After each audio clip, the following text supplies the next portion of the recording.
Y es un gusto saludarla desde Cali, está en algún lugar de Venezuela. María Corina Machado, han pasado casi 3 meses desde el fraude de las elecciones, que fue a finales del mes de octubre. María Corina, bienvenida a Blue Radio en Colombia, buenos días. Buenos días, un placer saludarles. Aquí estamos también, la veo aquí, estamos conectados con señal de video, ¿verdad? Déjenme intentar, aquí tengo el video. Vale, aquí estamos para que la vean en todo el mundo. ¿Cómo está la situación hoy en Venezuela, María Corina? Quiero preguntarle, porque adicionalmente a todos los horrores, la persecución de Maduro, ahora también hay adolescentes presos por estar en grupo de WhatsApp, en donde se habla y se opina contra el gobierno. ¿Qué situación están viviendo ustedes en la oposición? ¿Qué posibilidades ve usted de que Maduro acepte en algún momento el resultado de las elecciones? Bueno, muchas gracias por esta oportunidad y empiezo diciéndoles que hoy es 22 de octubre. Hoy se cumple un año de las primarias. Las primarias fueron el evento cívico que le dio cauce, que abrieron las puertas a toda la fuerza ciudadana que nos llevó hasta el 28 de julio, en el cual hubo la victoria más grande en la historia de Venezuela, en un proceso electoral y además frente a una tiranía. Con las reglas abusivas, inconstitucionales, atropellantes del régimen, logramos una victoria en que unió a toda Venezuela, porque si bien los resultados fueron 70-30, sabemos que no dejaron votar a los millones que están afuera, a los muchachos que cumplieron 18 años, todas las trampas que hicieron. En una elección mínimamente competitiva, esto termina 90-10. Es decir, lo que ocurrió ha sido un hito que ha cambiado antes y después la historia de Venezuela y que demostró el descalabro del chavismo como movimiento político y como plataforma de control social. Efectivamente, Maduro, cuando se vio descubierto y desnudo, recurrió a la violencia absoluta, recurrió a trincherarse en el alto mando militar y a poner en práctica lo de la Comisión Interamericana de Derechos Humanos ha llamado prácticas de terrorismo de Estado, que la Misión de Determinación de los Derechos de las Naciones Unidas ha calificado como crímenes de lesa humanidad. Efectivamente hay niños, como usted dice, detenidos, jóvenes que han sido acusados de terrorismo, que han sido torturados porque estaban protestando o porque estaban pasando por allí, o porque los interceptaron y encontraron una imagen alusiva a nuestro movimiento en su celular o en sus redes sociales. Esto es algo desgarrador, estos son crímenes que nunca antes habían ocurrido en Venezuela. Y este es el momento de que el mundo tiene que actuar, y en particular Colombia, porque no habrá paz en Colombia mientras exista en Venezuela un sistema no solamente dictatorial, tiránico, sino criminal, que ha convertido nuestro territorio en el santuario de todos estos grupos que desestabilizan Venezuela, desestabilizan Colombia y desestabilizan la región. María Corina, de eso quisiera preguntarle de la posición del presidente Petro o inclusive de Lula. ¿No es verdad que han estado moviendo, intentando alguna cosa con unas declaraciones? No han reconocido el triunfo de la oposición, pero tampoco han reconocido a Maduro, y eso podría querer decir mucho. Y están esperando que de aquí a enero, cuando arranca en teoría el nuevo mandato presidencial allí en Venezuela, pase algo. ¿Qué espera usted, María Corina, hoy, en este momento, la oposición del presidente Petro? Con cierto realismo político, digamos. No, claro, absolutamente, pero es que aquí no hay más nada que esperar. Aquí ya han pasado 3 meses. Es absurdo seguir pidiéndole al régimen que entregue unas actas que no va a entregar por parte de ellos. Pero además las actas las tenemos nosotros, que son ejemplares originales y que ya el mundo las conoce, no solamente porque las digitalizamos, sino porque además estuvieron en la OEA. Entonces, aquí hay que entender que ese periodo se cerró y que yo puedo comprender la posición del presidente Lula y del presidente Petro en el sentido de tratar de mantener una cierta neutralidad a los efectos de mantener una interlocución con el régimen, pero es que ni siquiera les han atendido el teléfono. Entonces, el punto aquí es que Maduro no va a sentarse a negociar nada hasta que el costo de permanecer en el poder sea más alto que el costo de irse del poder. Y eso es algo que la comunidad internacional tiene que asumirlo como una responsabilidad suya también. Los venezolanos hemos hecho todo lo que nos corresponde, arriesgando la vida, la familia, el patrimonio, los hogares, todo. Todas las personas que estuvimos involucradas en posiciones de responsabilidad en el proceso electoral estamos o exiliados, o escondidos, o asilados, o presos. Esa es la realidad. Y esto es un momento en el cual hay que hacerle entender a Maduro que estas violaciones van a tener un costo. Usted me dice, todos los venezolanos, que ustedes, y tiene toda la razón, ustedes han hecho todo lo que les correspondía, que es finalmente lograron un candidato único, se unieron, ganaron las elecciones y se las robaron. ¿Usted dónde se encuentra en este momento? Porque usted utiliza el plural y me dice estamos asilados o exiliados, estamos por fuera. Eso había dicho Maduro, que usted salió huyendo de Venezuela y lo había dicho a modo de celebrar. Y dije o escondidos. Yo estoy en Venezuela. Pero hagamos esa claridad. ¿Usted está en este momento en Venezuela? Claro, yo estoy en Venezuela. Los venezolanos lo saben. ¿De dónde sacó Maduro que usted se iba a volar o esta fue la expresión que él utilizó, que usted se había ido de Venezuela, que usted huyó, que fue la palabra que él utilizó? Yo no entiendo la sorpresa cuando sabemos que este es un individuo que solo miente, que solo acusa, que solo daña. Lo importante es que ya nadie le cree. Nadie le cree, nada de lo que dice. Acusa a los muchachos, persigue periodistas, intenta silenciar hasta a los sacerdotes, y ya nadie le cree. Entonces, este es un momento en el cual debemos asumir que son las horas más duras de este camino, sí. Que están buscando, obviamente, desarticularnos y neutralizarnos y convencernos de que no tenemos fuerza, pero es todo lo contrario. Cada día que pasa, ellos están más aislados y más débiles. Y miren, hoy estamos viendo las profundas tensiones y ataques que hay dentro de los propios grupos que conforman este sistema criminal, y esto es muy revelador de los sistemas en fase de descomposición final. María Corina, ¿qué fue lo que pasó con Edmundo González Urrutia?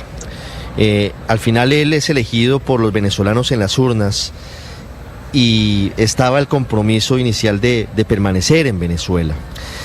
Y en medio de lo que se ha conocido, Edmundo González estuvo cerca de un mes en la Embajada de Países Bajos en Caracas. Al parecer recibe presiones del régimen, va a la Embajada de España en Venezuela y termina cediendo a esas presiones. ¿Usted se siente defraudada por lo que pasó con Edmundo González y su salida del país? Edmundo González hoy está seguro, libre, recorriendo el mundo, acompañando a los venezolanos que están afuera y recibiendo el reconocimiento de las democracias de Occidente. Esto es muy poderoso. El régimen obviamente montó una operación oscura para dividirnos, para debilitarnos, una operación terrible que tuvo lugar en una sede diplomática donde hubo una operación de chantaje y tratar de sembrar el terror, nada más y nada menos que en el presidente electo. Pero le salió mal. Fue descubierta y además logramos poner a salvo al presidente electo de los venezolanos, Edmundo González. Sí.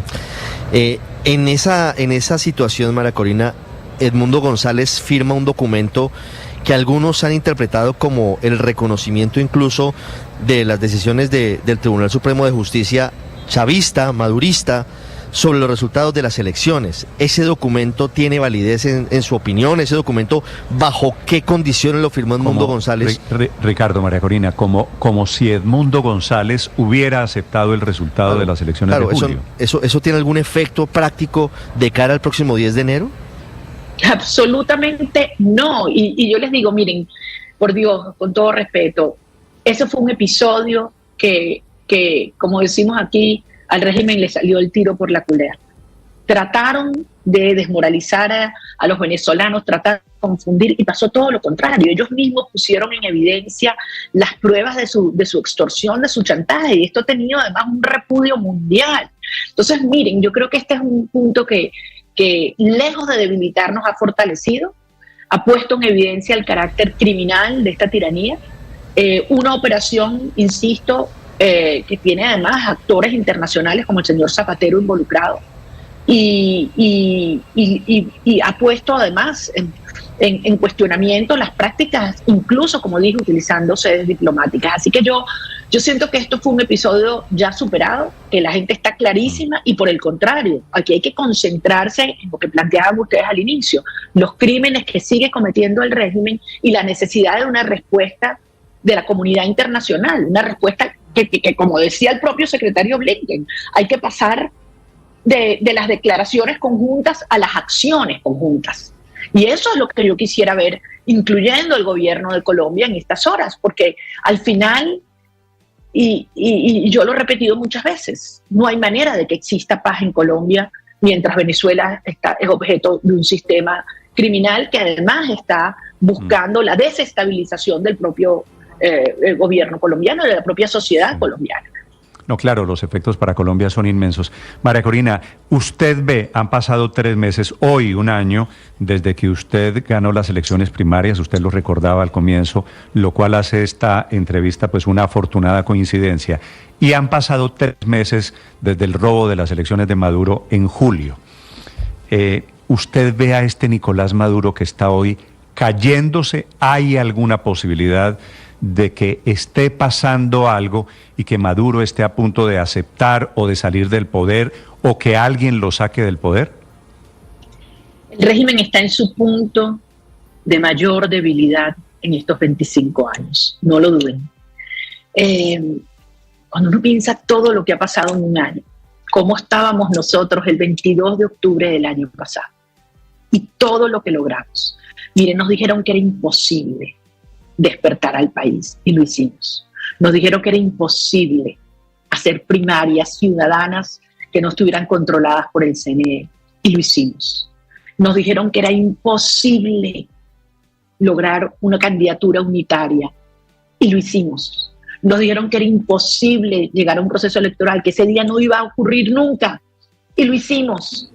Que era imposible ganar con las reglas de la tiranía y lo hicimos, que era imposible demostrar la victoria y en 24 horas lo hicimos. Y desde allá para acá, cada día que ocurre, Maduro está más débil, pierde respaldo, queda aislado internacionalmente, es un paria internacional. Ahora, no hemos llegado a ese punto aún, como decía antes, donde el costo de quedarse sea mayor al costo de irse. Y allí es donde hay que trabajar y quedan tareas pendientes. Algunas le corresponden a nuestros vecinos, que son los principales afectados de este proceso que Maduro pretende extender, porque aquí estamos hablando de que Maduro busca la migración, Maduro busca expulsar a los venezolanos de nuestro país, es una manera de bajar la presión interna, de desestabilizar la región. Entonces hay que entender que lo que pase con el desenlace de este proceso, a los primeros que afectan son a los colombianos, y por eso es necesario la acción firme, no solamente del gobierno, de la sociedad en su conjunto. María Corina, quiero decirle que aquí se le respeta, a ustedes se la respeta tanto, que se acaba de encadenar a esta entrevista de Blue Radio la señal de Caracol Televisión. Estamos en directo también, o sea, la están viendo, estamos en el canal de YouTube, en plataformas y en el canal Caracol, para que usted sepa el impacto que está teniendo esta entrevista de inmediato en Colombia. Quisiera preguntarle sobre ese tema de tareas para los vecinos. Cuando usted dice nosotros, que lo acaba de decir María Corina Machado aquí, ya hicimos lo que correspondía, quedan las tareas de los vecinos, pues el principal vecino somos nosotros, ¿no es verdad? ¿Cuál es la tarea que usted esperaría de Colombia hoy, María Corina? Bueno, en primer lugar, Maduro ha sentido que puede hacer cualquier cosa para perseguir, dañar, torturar a los venezolanos y que no habrá ninguna consecuencia. Que puede apresar niños que pueden incluso dañarlos físicamente. Hay denuncias de que estos muchachos, por sus propias madres, lo han dicho con enorme valentía, les dieron choques eléctricos, les quemaron el pecho, les cayeron a golpes. No pasa nada. Maduro siente que no pasa nada, que puede silenciar a todos los periodistas, obligarlos a irse del país y no pasa nada. Detener más de 2.000 personas, mayor número de presos políticos en toda la historia en estos 25 años, más que todos los años previos, y no pasa nada. Y sí tiene que pasar. Y quienes hoy tienen mecanismos de interlocución con el régimen tienen que hacer claro que el costo de la represión es elevado y que quienes han cometido estos atropellos contra los derechos humanos serán responsables por la justicia internacional por sus consecuencias. La Comisión Interamericana de Derechos Humanos, el sistema interamericano, tiene una enorme importancia para Colombia. Lo sabemos. Y ha afirmado lo que nunca había hecho desde las dictaduras militares del siglo pasado. Es decir, que en Venezuela se están cometiendo prácticas de terrorismo de Estado. Frente a esto no se puede callar. La indiferencia es complicidad. ¿Usted habla con alguien del gobierno colombiano sobre este tema, sobre lo que usted llama las tareas pendientes de los vecinos? Desde luego que hemos tenido comunicaciones con funcionarios del gobierno colombiano, como de todos los demás gobiernos de la región, de Europa, permanentemente. Yo creo que hay plena conciencia lo que significa dentro del gobierno colombiano, lo que significan los dos desenlaces. ¿Me puede si Maduro contar prolonga, con quién habla del gobierno? ¿Con quién habla del gobierno colombiano? Yo creo que si ellos no lo han hecho público, les corresponde a ellos, y es la práctica que yo tengo con todos mis interlocutores alrededor del mundo, ¿no? Y esto nos permite tener una conversación fluida y de confianza. Vale, acepto pues que eso hay unos back channels, que hay unos canales, supongo con quiénes son las conversaciones, pero está pasando algo hoy 22 de octubre, María Corina, para suponer que antes de que llegue el mes de enero, cuando debe asumir el nuevo presidente, a ver si Maduro se queda o si Maduro se va, ¿está pasando algo que nos haga pensar en que hay una esperanza? Absolutamente, porque pensemos qué es lo que le queda a Maduro, qué es lo único que le queda a Maduro frente al descalabro que sufrió el 28 de julio, que demostró, como decía antes, que el chavismo como movimiento político desapareció y que como plataforma de control social ya no existe. Entonces, ¿qué le queda a Maduro cuando tiene 90% de un país unido en su contra? Pero además a favor de los valores de transición, de transformación, de decencia, de libertad que nosotros representamos. A Maduro le queda un brazo represor armado, que son sectores de las Fuerzas Armadas, policías y grupos paramilitares, un brazo represor judicial y un pilar de financiamiento criminal por parte de actividades ilícitas del narcotráfico, del contrabando minero, y además que a cambio de ocupar el territorio venezolano por parte de estos grupos. Eso es lo que le queda a Maduro. Y esas son las estructuras que hay que debilitar. Y sobre ellas estamos trabajando. Lo estamos haciendo desde adentro, porque nosotros no estamos de brazos cruzados. A pesar de esta represión brutal, la sociedad venezolana se ha reagrupado y estamos actuando decisivamente.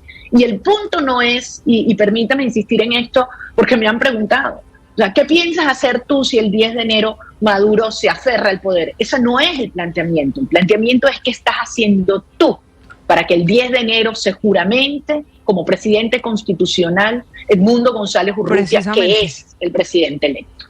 Sí, precisamente, María Corina, ¿cuál es el plan? Usted dice para que se juramente Edmundo González el 10 de enero. De hoy a ese 10 de enero, ¿cuál es el plan de la oposición en Venezuela? El que hemos planteado, el que estamos cumpliendo. Debilitar esos pilares, que es lo único que le queda a Maduro hoy. Y vaya que hemos avanzado, incluso del 27 de julio para acá. Nunca ha estado tan débil y aislado internacionalmente. Y eso es lo que hay que seguir haciendo. Entonces, pretender que nosotros podemos decir fecha, hora, minuto, es absurdo. El régimen ha desatado una guerra en contra de la sociedad venezolana y nosotros la estamos librando y la estamos ganando. Que esto quede muy claro. María Corina, están pasando cosas y yo quisiera preguntarle sobre lo que puede haber detrás de, entre otras cosas. Usted hace un llamado la semana pasada a las Fuerzas Armadas y al día siguiente el régimen de Nicolás Maduro decide cambiar a la cúpula militar, a excepción del general Vladimir Padrino López. Y este fin de semana fue capturado el hombre que para muchos era el testaferro de los Rodríguez, de los hermanos Rodríguez y de Nicolás Maduro, el exministro de Industria Pedro Tellechea. ¿Qué está pasando hoy específicamente en el régimen? Además sabemos que usted tiene informantes adentro del régimen. ¿Qué está pasando hoy específicamente frente a esas cosas? Bueno, lo comentaba antes, como toda dinámica criminal conformada por distintos grupos, las tensiones son continuas y mucho más frente a la derrota tan monumental que sufrió el régimen después de tantos errores que cometieron, subestimando a la sociedad venezolana. Además, la forma como se ha destapado toda la corrupción, más los crímenes brutales, han generado profundas tensiones internas, incluso dentro de las propias Fuerzas Armadas, donde la mayoría de los ciudadanos militares están en absoluto desacuerdo con estas políticas. Además, los militares fueron testigos de nuestra victoria el 28 de julio, porque como ustedes saben, el Plan República se despliega por todo el país y no hubiéramos podido tener acceso a las actas si no hubiese sido por la cooperación de muchos de estos militares. De modo que las tensiones son inmensas en el seno de todas estas estructuras y la evidencia ya no la han podido esconder. Yo no voy a especular sobre la composición de estos grupos, pero evidentemente el régimen está en su interior en una situación de profundo desequilibrio, y una cosa sí quiero dejar muy claro a quienes quieran normalizar o lavarle la cara al régimen. Esto es un sistema absolutamente inestable e insostenible en el plano financiero, en el plano económico, en el plano político y en el plano social y militar. Sí. María Corina, de eso quisiera hacerle la última pregunta, porque es difícil entender en Colombia que alguien apoye todavía al régimen de Maduro. Pero así es, hay muchos regímenes seguramente parecidos al de Venezuela que intentan lavarle la cara a Maduro, intentan todavía decir, a pesar de todo lo que ha pasado, a pesar de los pesares, intentan decir este Maduro es legítimo. ¿Ustedes tienen mapeado quiénes en el mundo están con Maduro? ¿Qué se está jugando a nivel geopolítico? Es muy interesante su pregunta. Yo les pido que revisen quiénes han reconocido a Maduro. No hay una democracia en el mundo que reconozca a Maduro en su fraude y en su aberración. Cuando vemos lo que han sido los últimos comunicados y declaraciones firmes, como la que hubo en el marco de la Asamblea General de las Naciones Unidas, son ya 54 países más las Naciones Unidas, hablando claramente de la necesidad de apoyar una transición a la democracia, sin pelos en la lengua, llamando las cosas como son. Cuando vemos lo que han sido las declaraciones en el Consejo de Derechos Humanos y las votaciones del Consejo de Derechos Humanos, incluso los que fueron aliados hasta hace muy poco de Nicolás Maduro y del régimen chavista, se distancian porque es tóxico. Entonces, lo que estamos viendo es como Maduro lo que le queda es Rusia, Irán, Cuba, China, Nicaragua. Eso es. Y obviamente sus vínculos con los carteles de la droga, con la guerrilla del ELN, las disidencias de la FARC, los grupos extremistas de Hezbollah o Hamas que utilizan pasaportes venezolanos para hacer sus actividades de infiltración en Occidente. Entonces, eso es lo que le queda a Maduro. Este es un momento en el cual los genuinos demócratas del mundo tienen que dar un paso al frente y actuar. La verdad ya la conoce todo el mundo y hay que dejarle bien claro a Nicolás Maduro que por su propio interés, su mejor opción es una transición negociada. Cada día que pasa, el régimen está más débil, más aislado y nosotros tenemos más fuerza. No se queden en la superficie del terror que pretenden crear. Este es un país que está en efervescencia y decidido a hacer respetar la verdad y el mandato del 28 de julio. Y como siempre decimos, esto es hasta el final. Es la gran María Corina Machado, a quienes ustedes escuchan, a quienes pueden ver, quienes están en este momento en el canal Caracol o aquí en el canal de YouTube. Me emociona saludarla, María Corina. La veo sonriendo, la veo optimista, la veo bella y valiente como siempre. Así que desde Colombia, nuestro respeto, el mío en particular, por la lucha que ustedes están haciendo y que ojalá tenga algún resultado. Así será, así va a ser, que nadie lo dude. Que Dios nos bendiga. Vale. Muchas gracias, buen día. Chao, María Corina. Sé que tiene muchas ocupaciones. Gracias.